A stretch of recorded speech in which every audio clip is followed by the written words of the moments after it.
It's not a bird, it's not a plane, it's Superhero Slate. It's a weekly podcast where we talk about everything that's great. Like movies, TV, superheroes. It's Superhero Slate. Oh, yeah. Hello, everyone, and welcome to Superhero Slate, the show where we run down the latest superhero entertainment news. We love TV, movies, and superheroes, so let's talk it all out. My name is Chris. And my name is Brian. And this week, we're back after a 2-week break, or at least I am, as we'll get into it in a second, with a mind-blowing Thunderbolts trailer, where we'll talk about Star Wars Underworld, and you'd be forgiven to not know what that is, would have cost $40 million per episode, Brian. And we'll I've got some rough math when we get into that, how 60 episodes for people who want to do it themselves. Just do a little math there. You'll see how much this would have cost at the end of the day. Shang-Chi 2 is rumored to start production soon, and more. For those who are just tuning in for the first time, we have a guest host here, Brian Smith himself, sitting in for Mike. Mike is sick, for those who are curious. He's under the weather. He traveled. We got to hang out last weekend together. I took him down to Buc-ee's. Brian, you ever been to a Buc-ee's? Oh, it's been a long time, but I have been to a Buc-ee's. Yeah, so he got to go for the first time. Took him down there. It was really interesting because it was a lot of talk about some superhero stuff and a lot of food. Like, you know, when we discussed what's everyone love to talk about, snacks and food. So we probably a little too well on that trip through and through, but it was a good time. But Brian, thank you for sitting in today. I really appreciate the short notice in your turnaround. No problem. Always thrilled to be on the podcast. Yes. We're going to talk about, you know, I'll save it for, I got some anecdotes about Spider-Man for me and Brian to share with everybody later that I always like to tell everybody. But in the meantime, Brian, we have a history together. You've been on the show before, obviously, but for those who may not have remembered, we have been, since the first day of college, which would be coming up on 20 years ago this year, wow. You essentially gave me my first real comic books, not the cheap Dollar Tree ones that I had growing up, which which we talked about actually earlier this week, the weird Teenage Mutant Ninja Turtles from Archie. The Archie ones, yeah. Yeah, that had intergalactic wrestling, but you gave me a disc of Marvel Civil War comic books to read, and you were like, I think you might enjoy these. And that's right. About a week later, I had read all of them, and then more than you'd probably read in your life. So I blame all my financial loss on you, Brian. I happily accept that burden. You definitely did outpace me reading through Civil War, and I remember having to pick up the pace to make sure I could even talk about it. Yeah. And, you know, one of the trailers we'll talk about, you know, features a character, Sentry, that we both were fond of in the mid 2000s, who's now getting his cinematic treatment. So, absolutely, definitely think we've talked about the Sentry never getting his own MCU movie and how impossible this movie that's about to come out appears to be. Yes, we never would have put money on it at along the way. You know, then Brian and I also, you know, started essentially what I would call like the alpha or beta version of Superhero Slate with Comic UI for several years, right? We were in that you know, the typing versus the audio. The audio is much quicker. I can talk about it faster. I can type all this stuff up in a week. So absolutely awesome. But you've recently been doing some artwork, selling some T-shirts, putting them on TeePublic and some other work. So I put a link in here in our show notes to Linktr.ee for punreliable. But tell us about what you've been working on. Yeah, thanks. Linktr.ee punreliable, like unreliable with a P, is my website where I'm hosting. I'm working on a children's book called Put Put Purr Purr. That features 4 cats from my family that go miniature golfing together. And I wrote that, got the idea from my 4-year-old nephew, who was angry when everyone went golfing. And his mom pointed out everybody didn't go golfing, the cat didn't. And he just thought that was a blast.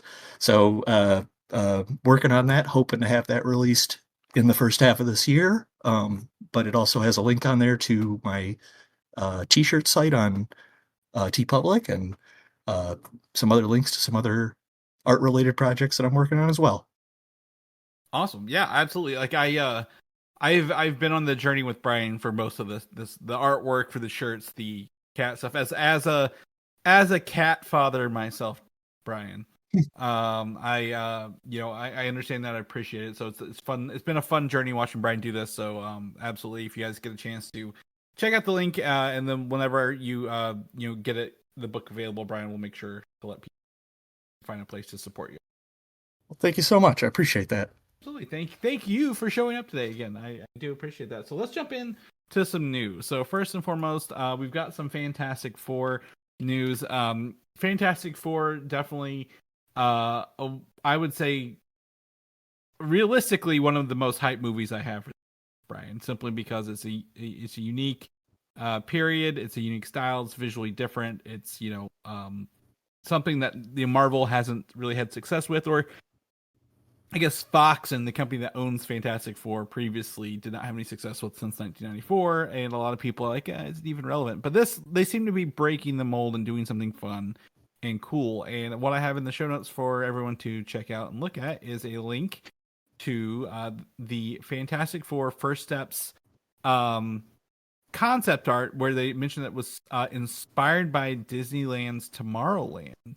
And if you're a fan of Disney, you can catch the Fantastic Four, not necessarily cast, but like the park versions of these characters in the parks later this summer. So, love going to Disney. Probably won't go to see the Fantastic Four, but here's some concept art, Brian. And if you've got it pulled up, we can go through them kind of real quick, one by one, if you want to. Sure, I have it in front of me. It looks like our first picture is some sort of city skyline. Yeah. So the first one, it's essentially what New York would looks like now, I guess, a little bit, right? But with that, they've added on some of these, I would say, retro futuristic arches, like in the front here with the monorail. In the back, there's some more arches as it kind of goes into the city. So they're like really leaning into white curves. There's looks like little poles that like are standing up that have like greenery on top, like maybe like elevated parks. And some cool stuff is like the cop car, like the Jetsons flying cars looking here in the front and out in the city. I was going to say what really jumps out at me the most is how long it takes me to notice there are flying cars. It's an impressive image because your eyes dart around to a lot of cool things, and I think the flying cars are pretty cool. But it's fascinating how long it takes you to pick them out. Yeah, and what's cool about concept art, there's a lot of negativity surrounding the word AI, and I don't think that these images are AI, but like concept art is low res, right? Like they're not spending hours and hours and time and money to draw something that they may not choose at the end of the day.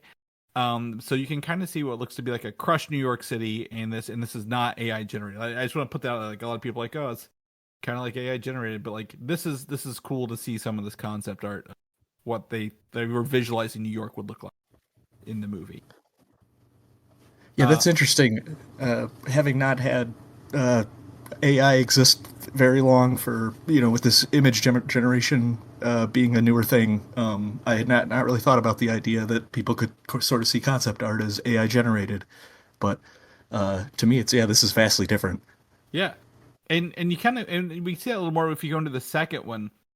If you typed generic city skyline, into the just even Google, that's probably what you get. But there's a couple of cool things here. It's an image from inside the like possibly like the Baxter Building's like living unit, and they really have taken from the 60s here because it's got like the recessed couches, like the conversation pit or whatever they're called here. The fireplace is down the middle. Everything's spherical. Everything is circular. There's curves to everything. There's no hard edges on anything that's quote unquote futuristic. Because you can see the stuff in the background with the squares and the lines all looks very what we see today. But there's a building there that kind of looks like the League of oh yeah, the Legion of Doom. Legion of Doom's building a little bit there, but like kind of white. You get to see Reed and Sue and the Thing, Ben Grimm. But like the cool thing about Ben, even this is concept art. This is probably very old concept art because the actors aren't drawing the likenesses here. Is that Ben has always had it when they were doing the artwork? They were trying to like, what does the Thing look like? He's always had that huge, rocky eyebrow on it, right? Like the old comic books had. And I love Yes. that look about it. Yeah, he's also wearing a sweater, which we've seen in the trailers for this movie, but I just can't get over seeing the Thing in a shirt. It's a very funny image to me, but I'm excited for it. Yeah. The next one is probably one of the more eclectic images that kind of goes with that first one, and this is like the city level version of what New York is, and you get to see their futuristic monorail in the background, which feels like the monorail at Disneyland or Disney World, right? Which is cool. Sure. There's people and little motorcycles with bubbles, but there's also regular cars and taxis. And what's cool is you get to see a little NYPD robot. So like the Herbie bot is kind of like a Herbie version of the police robots there. And then on the right hand side is like the real Herbie, the white one crossing the street there. So they're leaning into that. It's a robot, but it's analog, right? The wheels, Yes. the tape and wheels are making the eyes. And it feels like a vision. Brian, what do you think? Oh, totally agree. There's a slight, this looks like an oil painting feel to this image too that I don't really get in the first two, and that really kind of, I don't know, not in a Norman Rockwell, but in an Americana old world kind of. It looks like the past. If Alex There are these- Ross did like a very, very Ooh. fast drawing, like you know what? Yeah, that's a good analogy. Yeah, There's a cool use of like old technology in this too. Like the theater on the right has old light bulbs all around its marquee, and there's even like a reel-to-reel player on the cop robot that you mentioned. yeah. But then again, there's some flying cars in the image. It's a very cool mix of the future and the past. Yeah, what they thought the future would be, right? In the 60s. Sure. Like, again, Jetsons. If the Jetsons were on the land instead of the sky, I think this is what it would look like when they did the. Sure. And then the last image, real fast. It's another interior. Looks to be Sue Storm in there, but again, I'm gonna lean into the conversation pits. This Yep. maybe looks like the bedroom. It's also circular. They love round things in the future.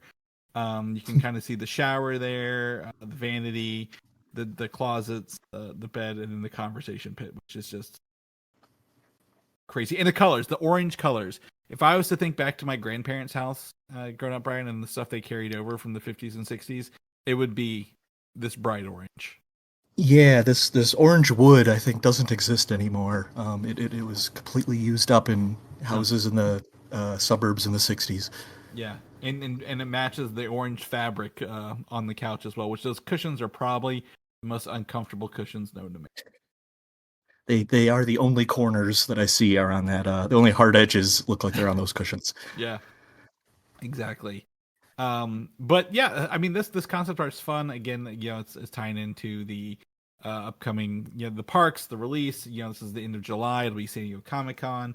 I would love to. I think this is Disneyland as well, because I think that Disney World still has like the Marvel stuff with Universal deals, right? Okay. Which is weird.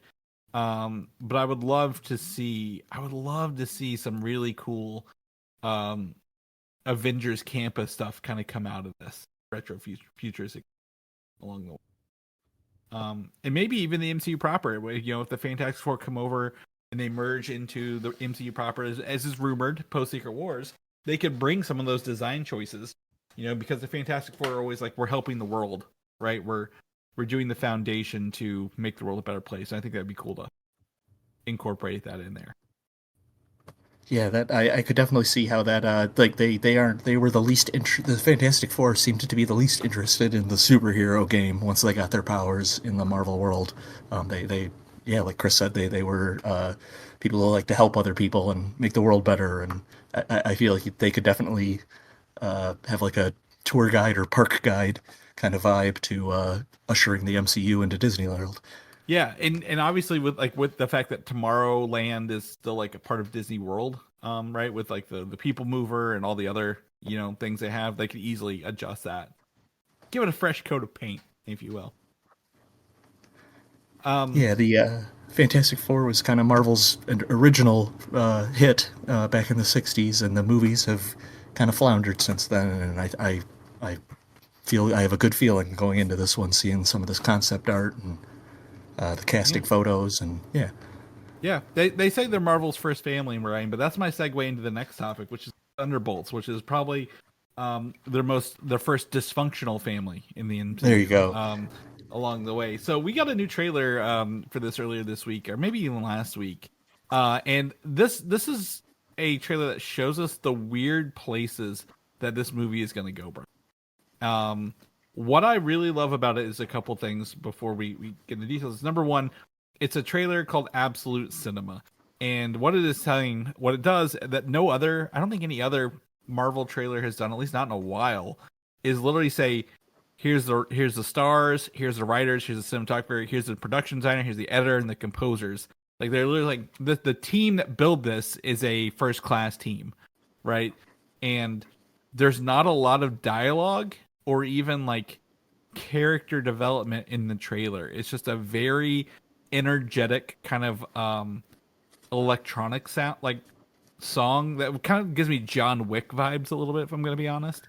Interspersed with some like flashy, not flashy, but like there's scenes where like the text is like kind of like a grindhouse style kind of text on the screen. Sure. So they're really giving it something different here, and I as we know, this century will be in here, Brian. So I always have to say I'm biased. I know I'm biased. I'm very excited for this, but this is going to be, I think, a fun little jaunt outside of what we're used to at Marvel as well. What do you think? Yeah, last year we didn't, we had Deadpool and Wolverine, but we didn't have our MCU proper feeling move us towards the end of Phase 4, Phase 5, type multiversal threat vibe in it. And we very quickly have come back to normality feeling with Captain America, and Thunderbolts has me right back in. Mm-hmm. Yeah, I think I'm the crew has an interesting dynamic. I can't wait to see play off of each other. Yes. In the movie. Yeah. Red Guardian is very much a fan of the Winter Soldier. I get a big kick out of that. Mm-hmm. Yeah. That history there, like the Winter Soldier probably doesn't know him very much, or at least doesn't remember him. He's the adopted father of Yelena as well. We get to see the return of Ghost from Ant-Man and the Wasp, which a character that was, that movie kind of sits in a weird place where it's like, it feels like that was like a family movie, like for kids kind of thing. It's humorous. The whole family can watch it. Your grandma's gonna watch Ant-Man and the Wasp, but not really, be confused or offended by it at the end of the day. So we get to see her return into like more of an, I wouldn't say an assassin, but maybe mercenary role. John Walker, right? Not really underutilized in Falcon and the Winter Soldier. Taskmaster, and again, another remnant of the Black Widow films. And then there's Bob. And Julie Louis-Dreyfus as Val. Oh yes. Just drinking water in this trailer, just having a big gulp of water, which is really fun. There's something about this I can't put my finger on. I think it's the grindhouse feel of this trailer that's really kind of selling me a little bit. Yeah, I was glad to hear what you said about the trailer earlier, both in terms of the grindhouse vibe. There's sort of like almost like the color filters are separating as the text is held up on screen. I get like the projector is malfunctioning kind of vibe from grindhouse is a very apt description of that. The vibe of the trailer is very unique for Marvel, considering how much it leans into what other movies that are not comic book movies these actors and directors have all been a part of. I loved seeing it. I didn't know a lot of these references, so it was interesting to see how much film knowledge is going into this movie. Yeah, exactly. And then obviously, as seen in our thumbnail, Bucky punches a guy in a chicken suit towards the end of this trailer, and that's not the thing I expected to see in this movie, Brian. Like, this was a movie, like, all the other trailers have been like, oh, they're enemies for a bit, they punch each other, and then they have to be friends at the end to defeat whatever the villain is. But, like, they're kind of just kind of saying, like, there's going to be some wacky stuff in here. Knowing, obviously, Yelena, Florence Pugh from Midsummer, which is an unsettling film along the way. The composers of Everything Everywhere All at Once, which was another zany kind of movie. Yeah. Hereditary is the production of Hereditary, which is a horror film. So there's a lot of people coming into this with different things, and I can't put my finger on it, but it feels fun. Like, yeah, again, we know the Century's probably going to be in here, but I'd be excited to watch the movie and kind of see how it plays out for this team along the way. Yeah, but between the characters that we know but didn't see a lot of, and now having them interact together, and the idea of the Century showing up, let's not forget the asterisk in the movie title. There's quite a little bait that this movie's dropping out. That's I don't know, lead me to the hook. Oh yeah, they're gonna be delivering us something good here. I think it needs to kick off, with that. Like I said, Captain America, just landed. I think it'll probably be on streaming soon. Daredevil's popping off on Disney Plus. Marvel's got a strong lineup through the rest of the year. But the asterisk on the name is like the asterisk for the year. Some of these projects were, greenlit and made. Mostly the Disney Plus stuff during the Bob Chapek of more is more kind of mandate. So we'll see if some extra time can make these better. I also just like Bucky. Like, anytime Sebastian Stan's in a movie, he tends to elevate it just a hair, right? Like, he's been in Marvel since 2011, since the first Captain America, but he was just more of a young guy, and it just seems to be enhancing every time he shows up. So, yeah, he's really grown as a character, and I'm excited to see where his story goes. Yeah, I feel, I had this theory. I don't know if I posited it to you or even on the show. We got to see, Captain America 2, Brave New World. Sam Mackie, he's got the shield. But if there's other universes, and at the end maybe another Captain America shield makes an appearance from like another universe, Bucky could take on, like, another kind of Captain America. Like, they have two Captain Americas, Brian. Like, they've never, like, they've done that in the comic books all the time. Like, yeah, we can have several of these dudes floating around. So I would love to see him kind of take up that role as a leader as well. Maybe he could be the Captain America or the leader of these the rumored new Avengers that might rise out of this. Sure. Yeah, definitely agree that top of the show we were talking Civil War, and I think that's around the time Bucky was Captain America, so it's like I do feel a kinship to the Bucky being Captain America story, but Anthony Mackie did a pretty phenomenal job last month, so not looking to see him hang up his wings anytime soon either. Yeah, and I don't think cool it would feel cheap for him to hand it off as well. Like, it wouldn't be earned, or like because he's already said he didn't want it several times. We know you don't want it. We get that part of him. So but it would be fun. Like, yeah, we need like, it needs to be more of us, like, kind of thing, right? So and John Walker was the Captain America for a little bit until he disgraced himself in Falcon and Winter Soldier. So a little bit of connectivity. Moving on, Brian. Let's move on to the next. So the next thing is, one of the greatest actors of all time, Vin Diesel. That's right. And he is recently shared on Instagram. I just put the link in there that he got back from the Oscars and he's working on all these movies. And I don't know if he's actually working on any movies, Brian, because I'm yet to see any kind of come to fruition here.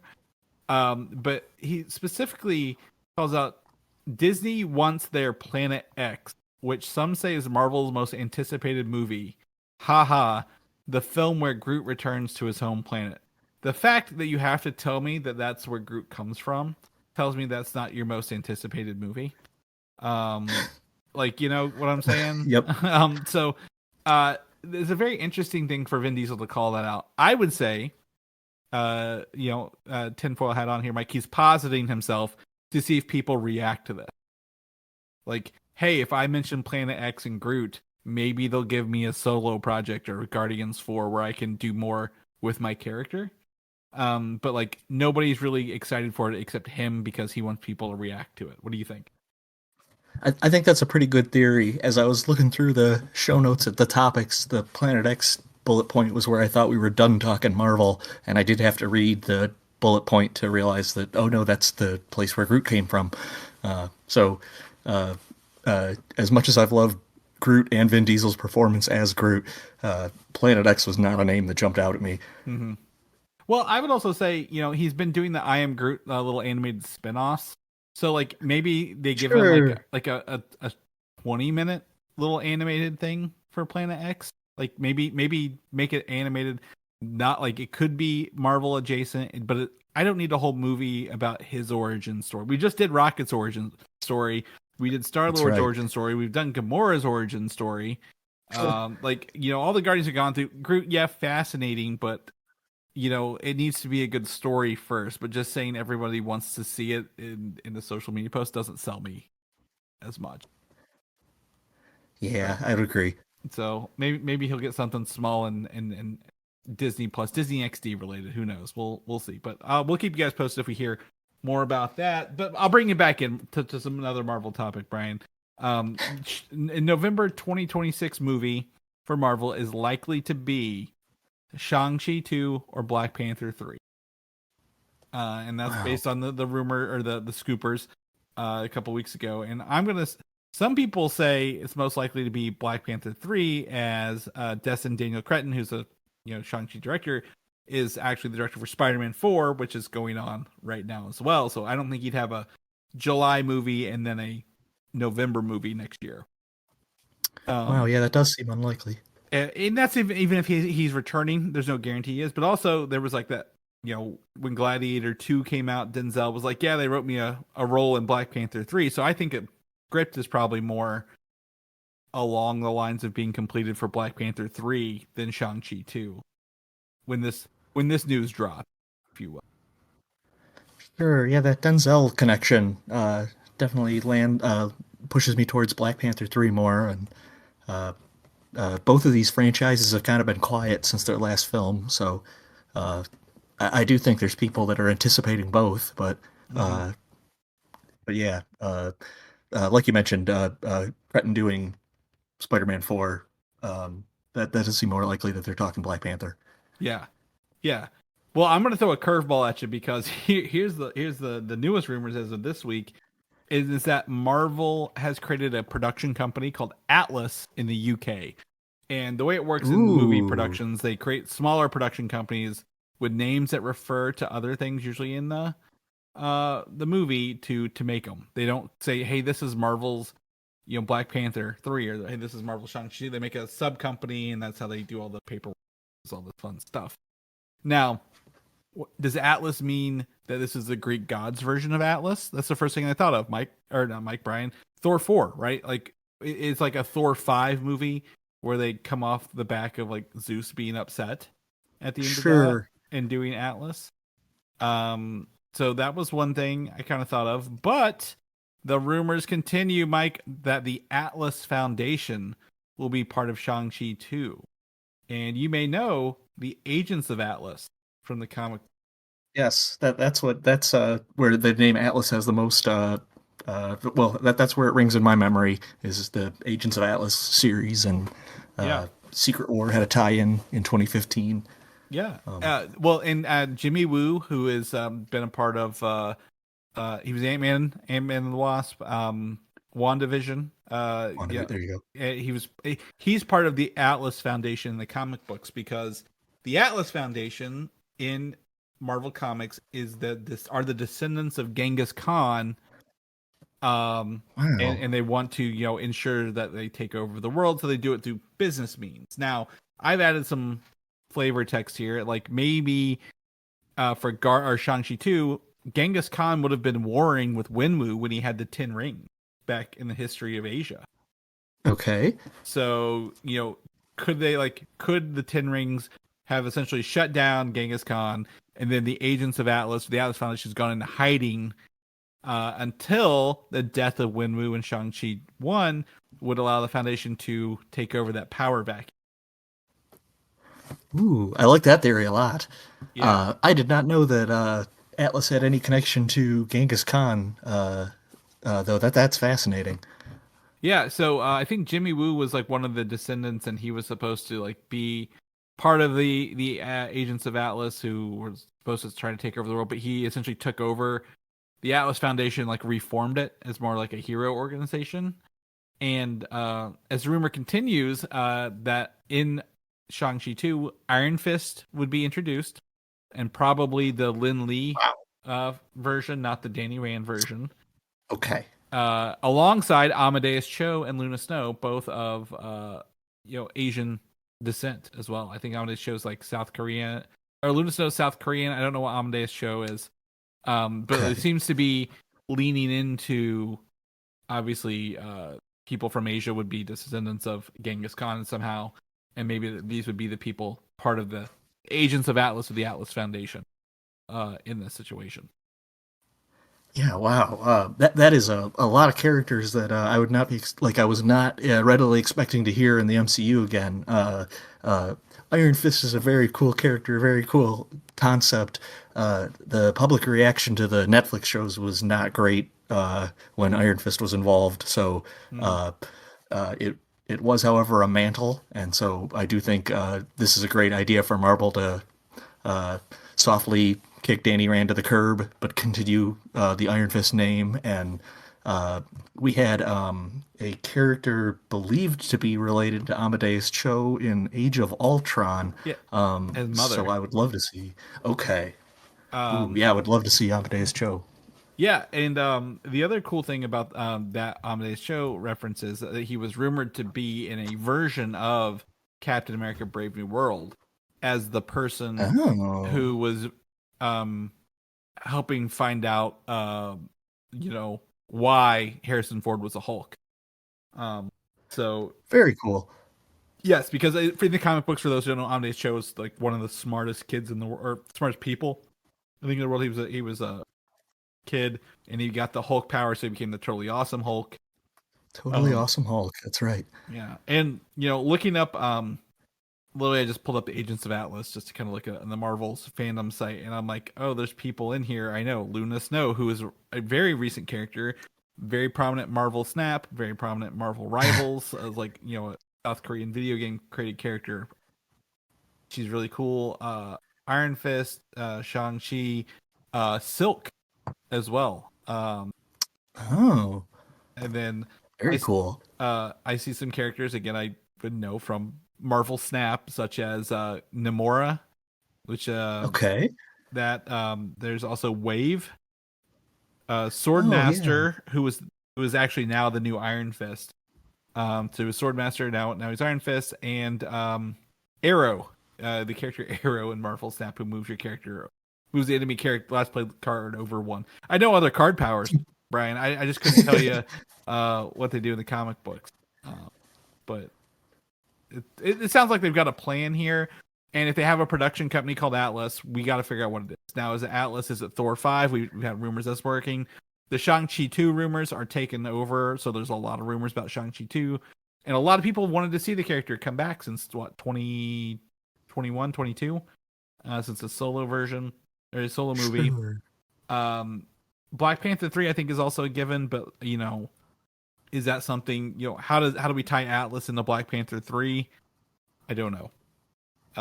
So a lot of options here, but it's fun to know that if they do Shang-Chi 2, we are going to be getting Iron Fist, because that would be an awesome fight sequences to film and just give us on screen.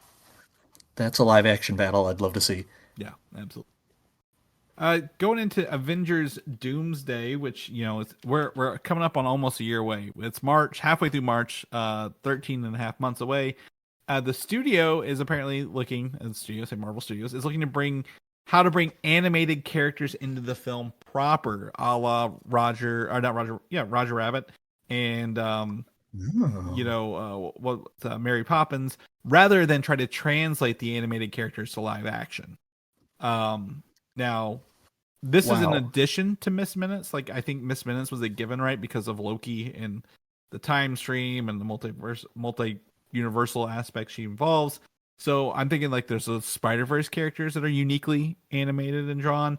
What If is a little different because those are Okay. based on the MCU characters, like so they don't need to translate them. But you know, Uatu, the Watcher, like he doesn't have a live act. Like I guess in Guardians 3 they had something similar, but it was a rough sketch rather than a full character. X-Men 97 was something they could bring in, Brian, along the way. So is there any other animated people in Marvel's history you'd love to see alongside their live action version?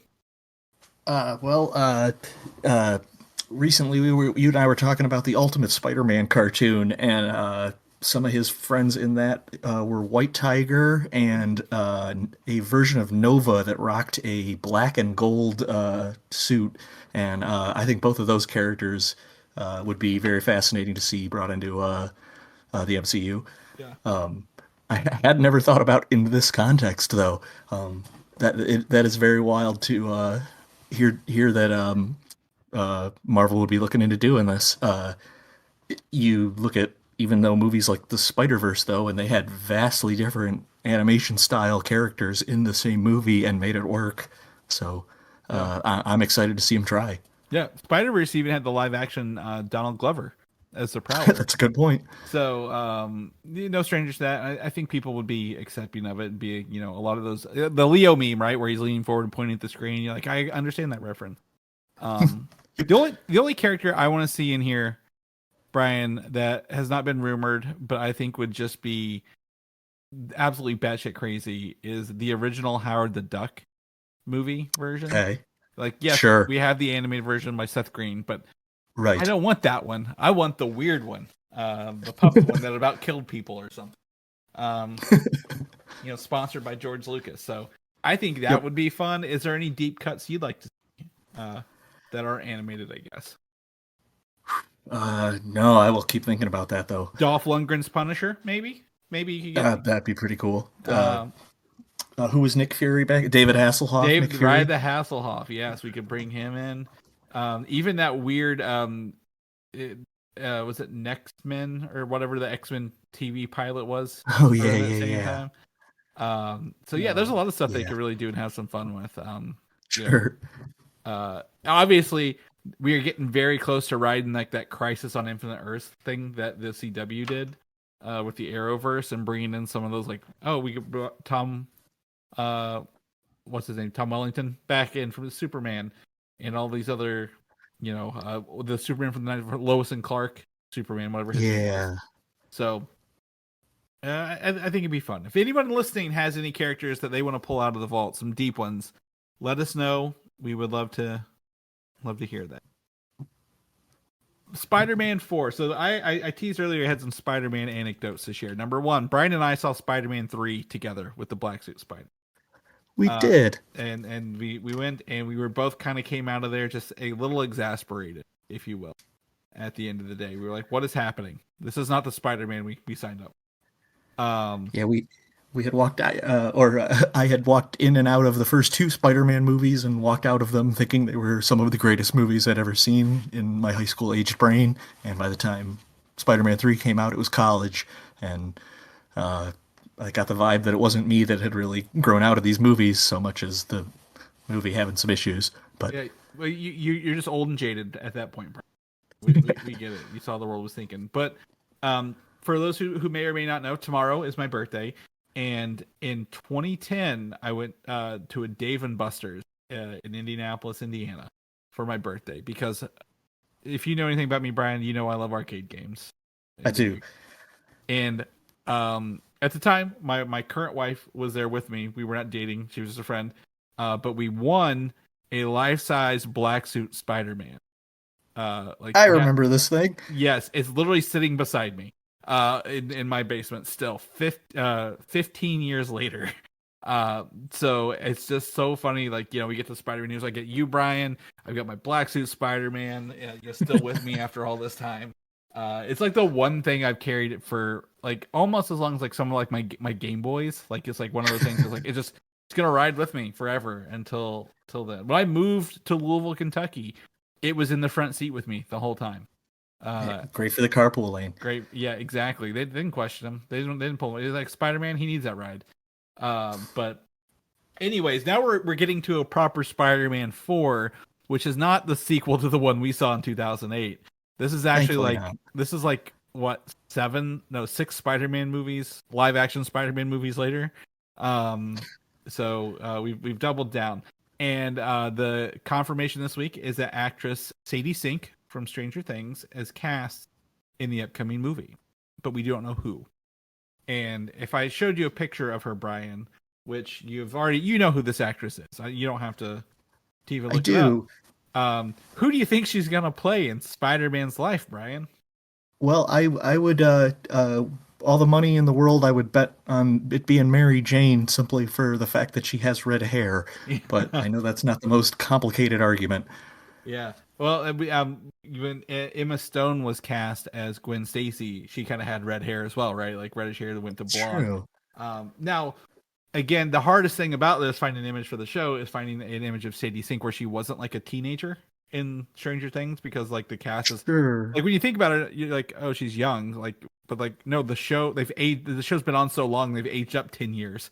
So like, yes, she's like a young adult at this point. So it's really fun to find. But yeah, a lot of people are thinking Mary Jane Watson. Now the reason, like, oh, wasn't MJ in the first movie played by Zendaya? Possibly, but is this a Doomsday altered universe where it's a different Mary Jane Watson? Like he's writing because it's Doomsday Spider-Man 4, then Secret Wars, so it could be possibly a different version of Mary Jane Watson from another universe. I hope it's not. I hate saying other universe versions. I'm sure we'll not get to say it on the show. Or MJ. What was her name? In Michelle? Yeah, Michelle Jones, wasn't it? There we go. That sounds right. Yeah. So I think that's what we call her, MJ. So it could technically be a Mary Jane Watson, and they could lean into the irony of it later. But I think this is a good cast. I think when they added this actress in the Stranger Things, she actually brought a lot to the cast. The vulnerability. She had the older brother, who was, essentially possessed at one point. Grew up in a really, poor kind of broken home scenario. So it's very interesting to, she brought a lot to the show. I think she's a great actress. Brian, I think she'll add a lot to the movie along the way. Yeah, they've been doing well with these Tom Holland films. I'd love to see them nail it again. Yeah. I usually casting's not an issue at the end of the day. I don't think I've never been like, ooh, that's a bad casting. So, surfing.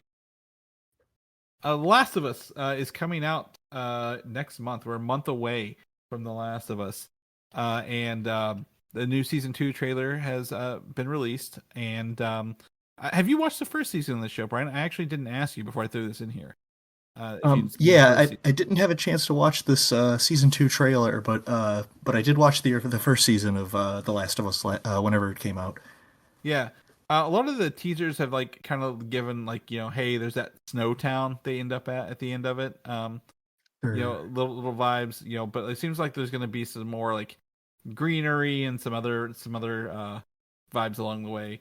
What I would love to see is, obviously the games are always more about like, people are the worst part of the zombie apocalypse, not the zombies. But I would love to see some actual zombies going on here, and it seems to be there might be some big dramatic scenes for the zombies. So we'll cross our fingers along the way, and you guys can check out that trailer in the show notes. We're gonna shift gears into DC though, Brian. This one you did watch, and it is the Batman State Farm commercial. Caught this a couple times. This is the wildest statement. It's where Jason Bateman, when you need help in Gotham City, you call Batman, not Bateman. And this is the most, like, it's on the nose with Batman, Joker, Riddler, Catwoman, Two-Face. Like, there's no hiding away. Commissioner Gordon, even, there's no hiding away from this Yeah. cross promotion, Brian. Like, it's very much on the nose with everything, and I love it so much. Like, this is great for State Farm and Warner Brothers properties all in one. Yeah, I enjoyed this a lot as well. This was definitely made by a Batman fan. It really comes through how much work they've put into and how much knowledge they have on these different villains and what kind of crimes they could quickly set a scene to make it look like those criminals would be involved in. Yeah. And obviously, we're fans of Jason Bateman from Arrested Development days and other things he's done afterwards. But you mentioned earlier, Will Arnett, his co-star in Arrested Development, was the voice of Lego Batman. Yes. in the movies. And I had to look this up a couple times because it looked like the guy who played the new guy was like the Riddler in this trailer, but it's not. Okay. The Batman suit apparently is a modified Ben Affleck Batman. Okay. Along the way, but they built this fake Gotham and all this other stuff. And that's a good point too. Is they bothered to make 2 custom Batman suits in this commercial. They put a lot of work into this. Yeah, and so there's this Poison Ivy, there's the Bat suit, and, whole thing. I'm just digging it, and then obviously there's some other references like the artist SZA. She's in here as Catwoman. Jordan Howlett, the guy with the black notebook who looks in the mirror and says, "Come a little closer" on all those reels. Right. He's Commissioner Gordon in this. So I thought this was really fun. I thought this was a really fun collaboration and a smart use of it. Like, it looks, like you mentioned, it looks good. It looks like Gotham. The references are there. The Joker, the Joker looks classic Joker, right? So I was at my parents' house one of the times this came on TV, and my mom actually gasped when they showed Two-Face's face, which I thought was a pretty good compliment to the makeup work there. Yeah. So so there's a bunch of little commercials, but we strung them all. We uploaded the extended edition with all the little ones here. So this is just a really fun thing. I don't want to see too many of these things happen, Brian, but the Allstate has the Mayhem guy, but like if State Farm keeps up with DC stuff, count me in. Like, maybe it's not Batman, like is Superman next or Wonder Woman? Like, what other things can they do here? Sure. Yeah, I would not hate if this is the start of a campaign. Yeah, a year-long campaign. I'm actually disappointed that they missed the Super Bowl with this one. Like, this would have been fantastic Super Bowl material to talk about. So sometimes it's not about being the first to market. Sometimes it's about the best idea. So kudos to them. DC's doing a Lantern show, which I'm very excited for, Brian. You know my love for Green Lantern. I think I even shared it with you at one point. You did. If you ever got your revenge on me with Marvel Civil War, it was introducing me to DC's War of Light, which got me very into Green Lantern. I am very excited for this project, and when the first photo of some of the actors got released, it was very exciting to me to hear that this project was moving forward. Yeah. So they are filming it, and I think last week or last time, 2 episodes ago, they had the reveal with the photos of Hal Jordan and Jon Stewart, not Tonight Show with Jon Stewart, the other one, or whatever, what is the Daily Show. There we go. But Lanterns is moving along, and one of the actresses has revealed that the Guardians of the Universe and the Sinestro Corps will be in the show. Her quote was, "We have all the characters we know and love: the Lanterns, the Guardians, Sinestros, and that world is still intact, and everyone is presented as heroes and villains at the same time." So we know this is DCU set. This will live alongside Superman, which is coming out later this year, and all the other DC projects, Supergirl. Swamp, not Swamp Thing, what's the other? Clayface, the other 3 proper Clayface things, and Peacemaker. So we'll all live alongside it. It's kind of Earth-based set, but like The Guardians are the most interesting part of this. Not the Sinestro Corps. I think, we all understand that from all the Green Lantern stuff, right? He's yellow, they use fear, but the Guardians are little, essentially the kind of like the Watchers, but short. Like if the Watchers from Marvels were shorter and blue, that's what these people would be, right? Like the parallel. Yeah, they're definitely not human, hominoid or Homo sapien proportions. Mm-hmm. And it visually, I think I would think this adds, including the Guardians, would raise your budget on your show quite a bit. Mm-hmm. So cool to see that it's happening. Yeah, and I think it's important if the Green Lantern Corps are essentially space cops and they report to the Guardians of the Universe, who actually keep some secrets from them along the way, like all the other colors of the lanterns. So it's fun to have them in there. That just means that like the lore and the foundation of the bigger Green Lantern mythos are there, not just in Brightest Day or Blackest Night kind of creed. It's like, Brightest Day and Blackest Night were actually events which were really, really cool. So I think this will pay off like in the long run for people who like Green Lantern and maybe want to know more about them along the way. Yeah, Ryan Reynolds played Green Lantern in the film a couple years back, and he's been pretty vocal, or at least not shy about joking about the quality of the movie throughout his Deadpool appearances. And I'm very glad to see that the studio isn't shy about giving us another Green Lantern property. I definitely think I think they were, but I think James Gunn is not shy about it. I think he's like, people understand space heroes now. Like he did Guardians of the Galaxy 1, 2, and 3, right? Yeah. Like people get, if they're from space and they have powers, but they're humans, they get it now. And I think that'll lean into. He's even leaning into the bowl cut Green Lantern. That's Nathan right. Fillion in his movie. So Guy Gardner himself. So I'm excited to see how all these kind of play together and show up on screen over time. Yeah, it should be fun. Yeah.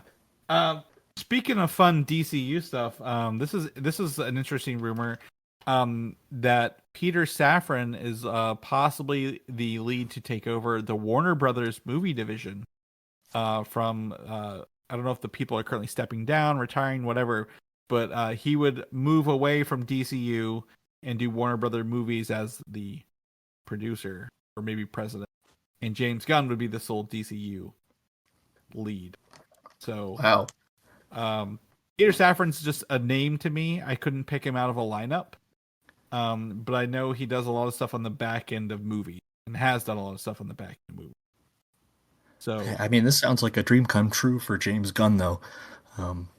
Getting full control over basically a universe.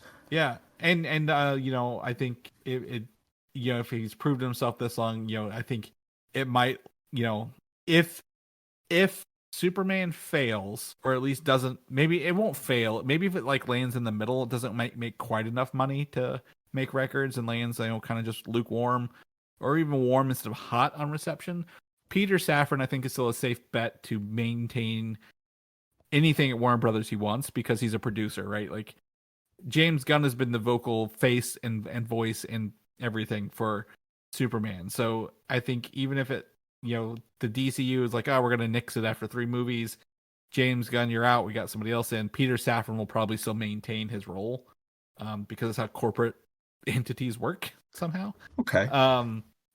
And he's done a lot of other producing over time. So I think that'd be maybe one way to split him up and keep him safe from that. Like, I don't think there's problems. I think you agree with that. There's no problems with them. It's just very uncertain how Superman's going to land later. Yeah. It's a very well, it's one of the oldest heroes we have, and there have been some great, truly great superhero movie moments from Superman, and some truly terrible superhero movie moments from Superman as well. So yeah, I think it's a movie with a lot of eyes on it.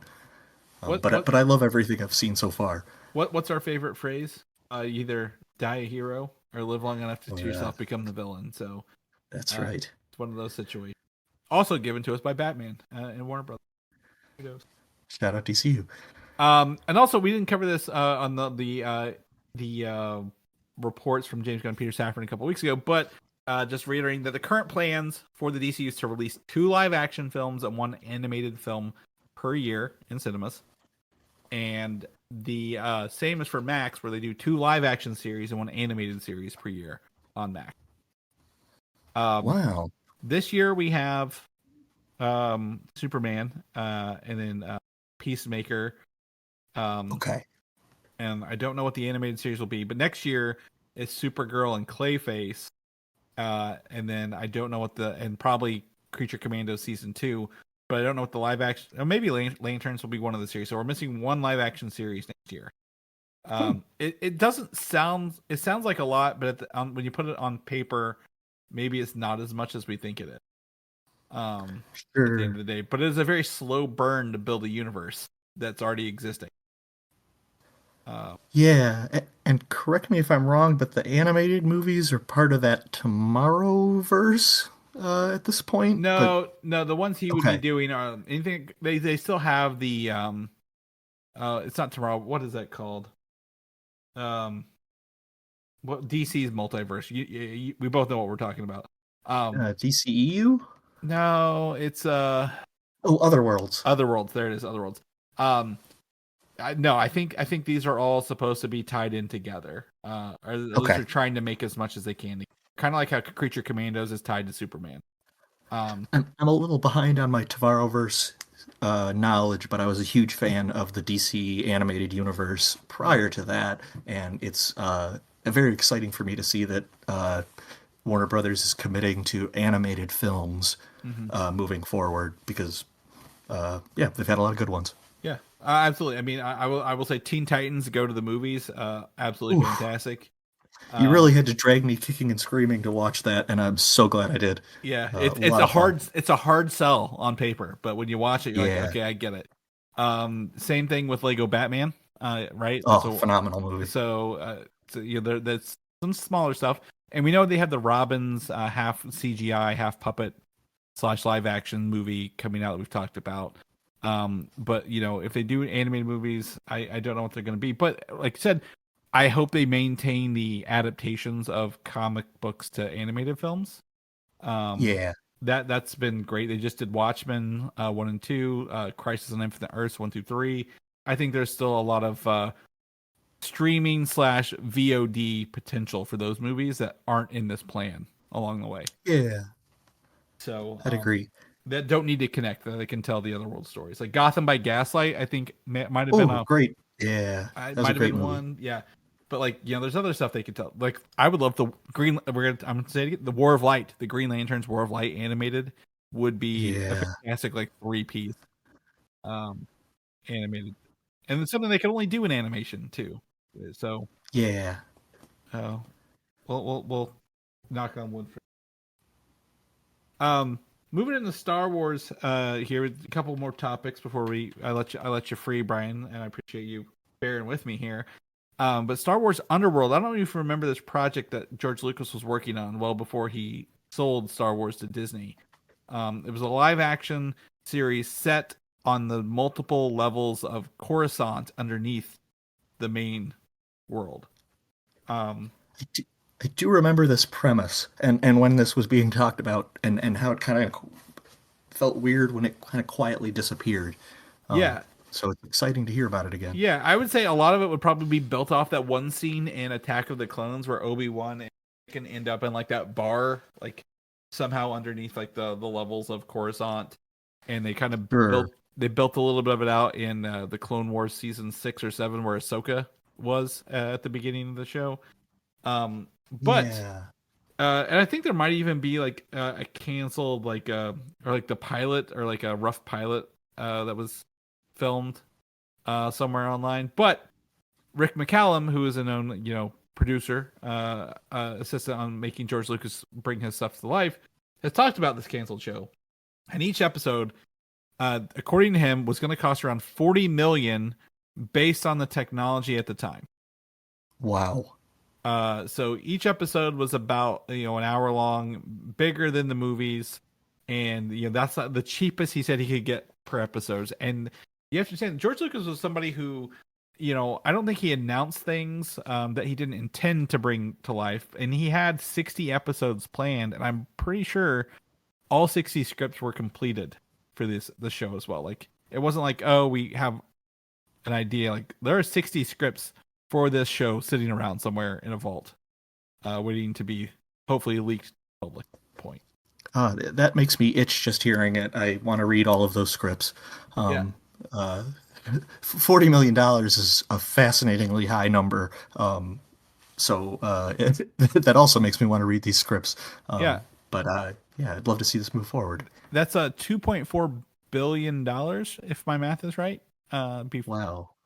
400 billion for 10, and then times 6 would be So it's just wild to think of that kind of cost, because that's like movies don't even cost that much, right? But I mean, also you're getting like 60 hours of content. So if you break it up, is it really like 4 million for an hour of content? Or what? I don't know. It's not the math. The math is wrong. But like, what I'm saying? Like it's really not a lot. But like technology's come so far. I would love to have them reevaluate what this would cost today based on the stuff we have available to make come true. You know what I'm saying? Like, you got to imagine some of these things are cheaper to do. Yeah, with that. Because I also sit here and I think about Star Wars Detours. Remember the Seth Green show that they made and they never released? So like there's episodes of that exist out there that I would love to watch. We have the one leaked episode with like Zuckuss and the other bounty hunter that looks the same in Dexter Jettster's diner. So I'm like, oh, those would be fun. So like there's a bunch of Star Wars stuff out there that was made that just never got to see the light of day, and I would love to know what that is and get our hands on it. But agreed. The Underworld definitely would probably. I think there was like what was it? Star Wars, was it like level 66 or something weird like that. It was a video game they were making. They canceled as well. That was set underneath Coruscant. Yes. They really love the idea of Coruscant, but not telling us what's under the shell. That they do. And then I correct me if I'm wrong, but I think Andor comes out next month as well in April, so we'll be able to dive back into Star Wars a little bit because I feel like we've not been there in a hot minute. I know we had some stuff, the Acolyte, and is that it? Was that Ahsoka the same year? Or? No, the Acolyte was the last one. Okay. Anyway, we need some Star Wars, Brian. I need to see some Star Wars. So, less is more is making me want it. And then we also have Star Wars Celebration coming up. I think it's in Japan this year. So we'll have some Star Wars information coming up on, I think, May the 4th. Moving on, Avatar: Fire and Ash, the third Avatar movie, will be longer than the second one per James Cameron. And the second one was 3 hours and 12 minutes. So at this point, he doesn't give a fuck about how long you think movies should be. He's just doing what he wants. How many times you have to go to the bathroom does not matter to this man. No, he will put anything in theaters at this point. And as we always say on the show, never bet against James Cameron, because I'm not a huge fan of the first Avatar movie, but the second one just blows me away. I was very enthralled. I got to watch it at Disney World on a laser projector. And it was just it was a really fun experience, but I didn't feel the 3 hours and 12 minutes at all. So that to me was awesome. This kind of a good film. I'm also excited to, there's a rumor that there's a time jump in this along the way, because they stopped filming it because they wanted, like, the kids needed to age up a bit. That they were using. I forget how long ago they filmed this movie at this point, so I'm interested to see what they've done with the third movie as well. They filmed this at the same time as they filmed the last movie for the most part, correct? Yeah, I think so. I think they filmed 2 and 3 back to back at the same time. That is fascinating to hear that holding off on shooting to allow actors to age in real life is a very fascinating update in a movie's production story, and I am very intrigued by James Cameron being the one to make that decision. Yeah. I just looked it up. They started filming Way of Water and Fire and Ash simultaneously in 2017. Wow. And they So this movie completed is in gonna be 2020. wow. Some of this footage is going to be almost 10 years old. Yeah. Exactly. And like, they've been working on, obviously we talked about the effects, bringing it to life, making it look good. James Cameron doesn't do what James Cameron does because James Cameron does what James Cameron does because the world needs him to. So That's right. He's raising the bar. I'm just excited. Like, as a film person and a technology person, that's great. The story person, they're very simple stories, but it's really, I would love to know how they made these movies. Like the Avatar documentary, when this is done, is going to be where I live. When these 5 movies get out, or like, was it like Lord of the Rings people watch the extended editions? I would love to see the extended editions of Avatar when they're all said and done. Yep. I could listen easily to 3 hours and 12 minutes of how this movie was made and how some of these visuals were accomplished. Yeah. I'm trying to confirm the time jump things here. 7 years building the movie, 4 years shooting it, and stuff like that. So yeah, it might be the next one. Maybe the 4th one has a time jump. But either way, this is gonna be great. I'm excited to dive back into this to see the fire Navi, another elemental version. We are like one element away from having Avatar: The Last Airbender on this planet. So that's right. Very excited for that. Was this the first time we'd heard Fire and Ash as the title? No, the title's been out for a while now. It was like rumored to be called the Seed Bearer as one of the opportunities. They had a bunch of items. I think Fire and Ash might have been in there, but it definitely lets me know that yes, we will be seeing lava fire Navi in this title. So I think that's interesting. Very cool. Yeah, I know. I would love to revisit the other 2 if I had again 5.5 hours, 6 hours to set aside to watch them beforehand. But we'll see. We'll see if I just need to do like a recap along the way. Brian, thank you so much for jumping in today, being a guest on the show. I hope you had a good time. This was some fun topics to talk about today. Yeah, this was a blast. And obviously, your connection with comic books and the topics, top notch. So thank you for bringing that in there. But if again, you mentioned top of the show, but if people want to know what you're up to, what you're doing, where can they find all that stuff at? Well, I'm Picket Fence 14 on most social networks. I'm also punreliable on most social networks, and I have a Linktree page with punreliable as the username, and that links to all my projects. Awesome. Yes, and that's linked in the show notes as well if people want to click on that. As usual, you can find me at Valdan, Valdan, on most social networks, including video games as well. Where Brian and I play video games together sometimes. So we do that. But Brian, you said before we started recording that you're going to try to wrap up the show for us. Let's see if you can bring it home for us. Yes, this is such an honor. As always, please visit superheroslate.com, where you can find us at Apple Podcasts, YouTube, Spotify, and more. We also have a store with swag at superheroslate.com/store. Awesome. Yes, and if people, if they want to be a super fan, Brian, how do people become super fans? Do you remember? Like and subscribe and share the show with 3 people. Well, that's one way. So share a show with a buddy, share a show with a friend, and we'll see you guys next week.